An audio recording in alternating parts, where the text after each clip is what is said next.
opportunities to say I want to remain here and coach Alabama? No, I think what you got to consider is the guys we got here, the guys that are committed to the University of Alabama, and the guys that I committed to.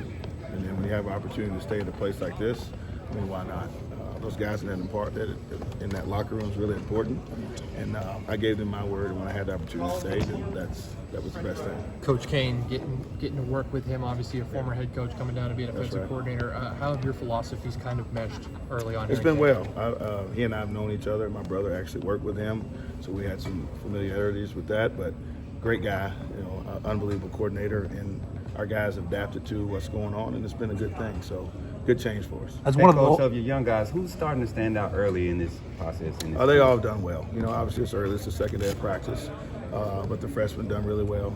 Asaya's done well. Beeman's done well. We had guys here that had experience. So just to watch those guys progress, and they've had an opportunity to work out with Blue and do some things on their own, and they've done good. I'm proud of them, and we're going to continue to try to improve on what we're doing. As one of the holdovers from the previous staff, what was something that you wanted to convey to the new staff as being important to the University of Alabama and this football program? I just think, when you have head coaches who've won, like Coach Saban and Coach DeBoer, they all have things in common. And it wasn't a big adjustment. They understood what the standard was and how they'd done things. I mean, they played in the championship game, and we fell short. So it was a good situation. And, again, excited about it. And those kids have done well and adapted to what's going on, and we'll continue to move forward. What do you see in Keon Keeley early in the process of the spring practice? He's done well. He's bought into the program, the principles and values. And, he's worked his butt off. He's gained a little weight and gotten bigger and rushed well. So we'll continuing to develop him and give him opportunity to be the best player he can be. What changes for his role going from where he was last year? Not a whole bunch. We give him a feel more. That'd be the best thing. But again, he's bought in.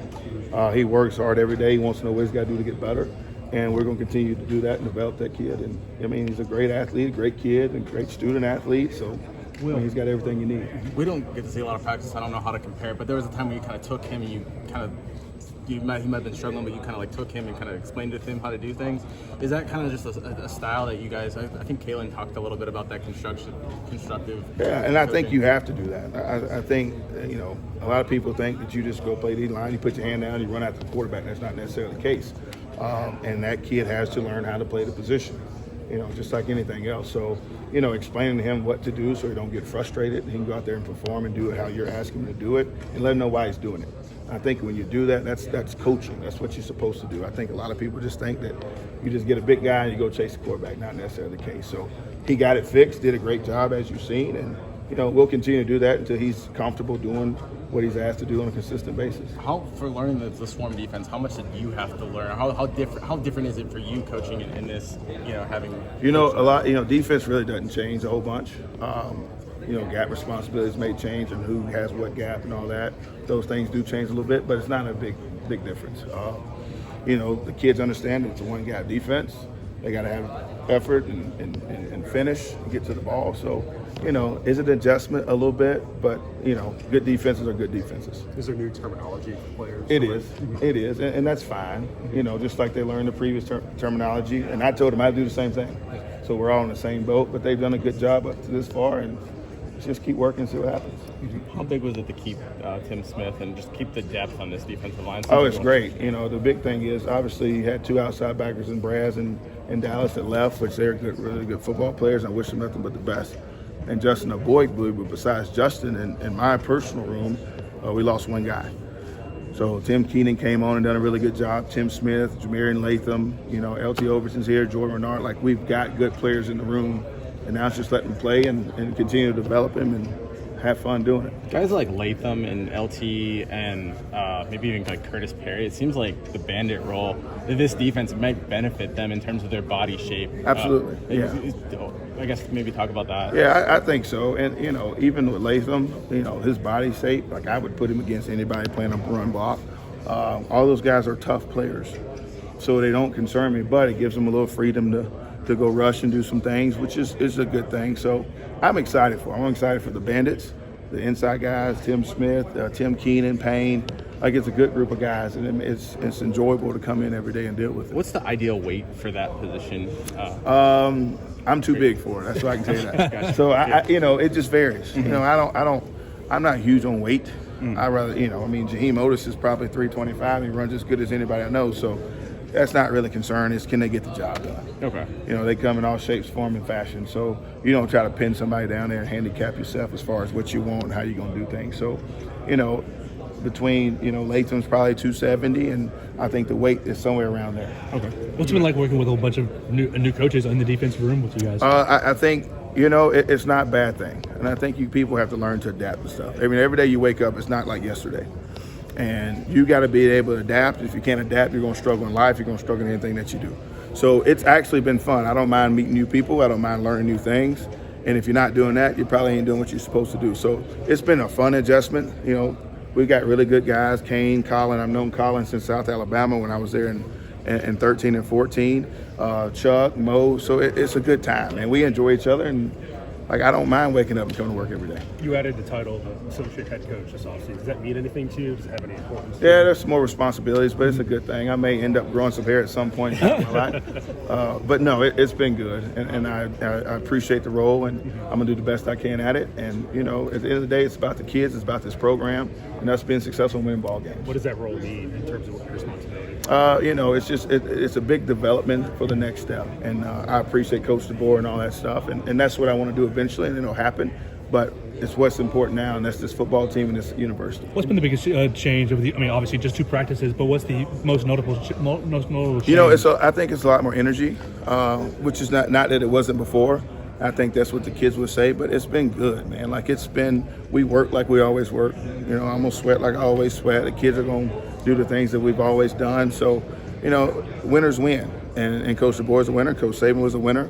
And I think the university is in great shape with the staff that we got here. So we're just going to go 1-0 every day, put 1 foot forward. And, you know, we can't worry about the season right now. We got things we got to work on, and we got to enjoy the journey, not the destination. That's what we're focused on right now. You have one of the most experienced groups on the defensive side of the ball. How much are you emphasizing the leadership aspect off the field and really learning the defense from your own room with the rest of the defense? Yeah, and those kids are good, man. I got 2 guys in here, which is Tim Keenan and Tim Smith, who are doing interviews right now. Like those kids pretty much know what I'm gonna say before I say it, and they know right from wrong. You know, they know left from right. So they kind of assume that role already, and I appreciate that. And my job is to help them continue to develop that and be leaders. You know, leaders is, you know, it's about who you affect, and they affect the guys in our room, they affect the guys outside our room. So it's been good with them guys. Greg Burns talked about you as one of the guys he leaned on after Nick's retirement, where you're calling players, calling their families, trying to keep guys around. Yeah. What was that like those first couple of days? What were you trying to say to them? You know, I think you just keep the main thing the main thing. You know, I told him the same thing. Like, I've been around Coach forever. I mean, half my career. And at the end of the day, you commit to the University of Alabama, and Alabama's committed to you. And we're going to be all right regardless. So, you know, when you have resources like this, you have an AD like Greg, like, you're going to find the best football coaches out there. And that's what we did. So, you know, just keep the main thing, control what you can control. There's no use of worrying about something that you don't have no control over, and get ready to move forward. And those kids did that. And I recruited a lot of them, and they trusted in what Greg said and what I said and the guys that were still here. And, you know, we're in this position now that we got a good football team, a good staff, and it's just one day at a time. Has your leadership role changed at all, trying to ease that transition for a lot of these new guys coming in? A little bit, but at the end of the day, like, it's not about me. It's about this place, this institution, this university, and the players in that locker room. It's way bigger than me. So, you know, any guidance I can do, decisions they make, or anything outside this building, like, that's what I'm going to do. I'm not concerned about anything else. It's about the players. And that's my main concern. That's what it's always been. And I think that, you know, we got a good team here. I think that's why a lot of them stayed here, because there's people in that building they can trust. And then after they met Coach DeBoer and the staff we got, they understood that, you know, it's still the University of Alabama. Freddie, as someone who grew up in this state, obviously your brother played here as well. Have you been a transition guy to teach some of the younger coaches or the new coaches about the Alabama tradition, about the way of doing things?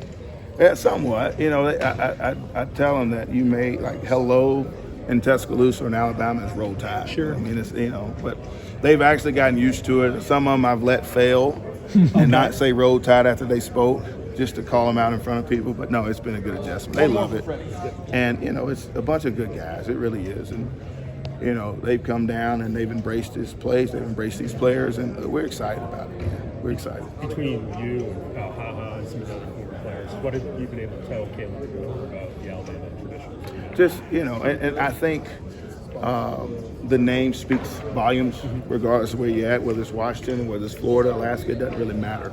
The University of Alabama is the University of Alabama.